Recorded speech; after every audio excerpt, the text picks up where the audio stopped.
Assalomu alaykum, yaxshi bolajonlar. Bugun sizlarga Abu Zar G'iforiy radhiyallohu anhu ning hikoyalarini so'zlab beraman. Payg'ambarimiz alayhisalom Tabuk safaridan qaytayotganlarida Abu Zar G'iforiy radhiyallohu anhu ning ulovlari charchab, yurolmay cho'kkalab orqada qolayotgan edi. Shunda bu haqda Rasululloh sallallohu alayhi va sallamga xabar yetkazishdi. U zot agar Abu Zarning yaxshilikdan nasibasi bo'lsa, orqamizdan albatta yetib keladi dedilar.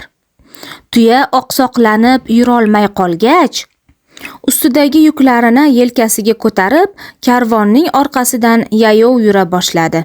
Sahroda issiqning tafti baland, piyoda kishi uchun karvonga yetib olish juda mashaqqatli edi. Payg'ambarimiz alayhisalom bir joyda tushib, biroz nafas rostlab olishni tavsiya etdilar. Shu paytda olis qirdan bir kishining qorasi ko'rindi. Shunda payg'ambarimiz alayhisalom hech ikkilanmay olisdagi kishiga ishora qilib, "Bu Abu Zar bo'ladi" dedilar. Yaqinlashgach, sahobalar qarashsa, u Abu Zar bo'lib chiqdi.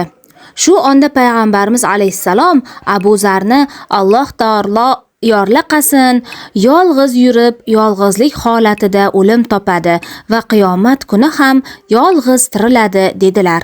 Haqiqatdan Hazrati Usmon radhiyallohu anhu rahbarlik davrida Abu Zar radhiyallohu anhu Makka bilan Madina orasidagi Rabza degan joyga ko'chirildi.